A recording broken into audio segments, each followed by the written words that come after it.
And there are an awful lot of people who really feel they can't cook. They haven't had, cooking in schools has been quite limited for quite a long time.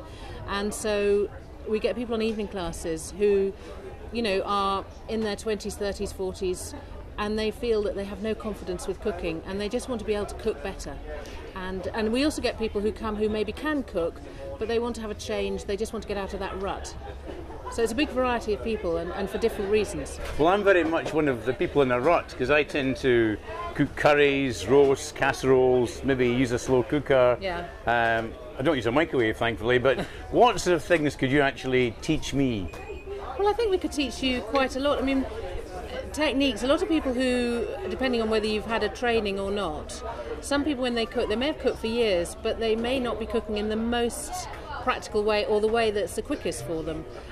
We can teach people to better knife skills, we can teach people how to reduce waste, cook seasonally, and also just to think about different flavourings, maybe a basic recipe that you have, how do you change it, how can you adapt it, how can you add different things to it. So there's an awful lot that we can teach to people who can cook as well as teaching to people who can't cook. So there's lots of things that we can do.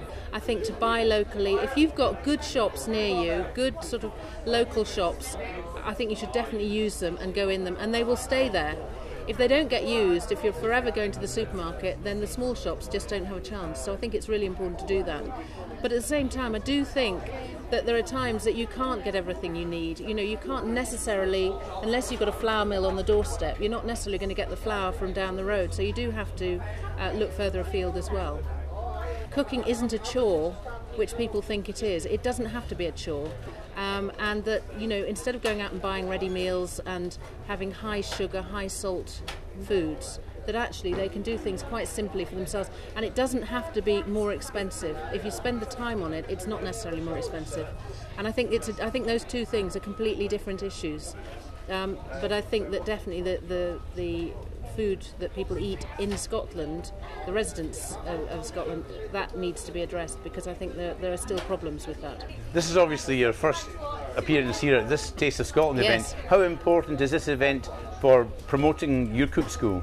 Oh, for us it's very important, because this is really the first thing that we've done in this way. We're complete novices at it, so we're just hoping that what we've done is the right thing. And no, we're very excited about it actually. So we've been preparing like mad and getting leaflets done and making lots of little cakes and things for people to sample to try and tempt them in to come and talk to us. So it is really important for us. All the very best. Thank you very much.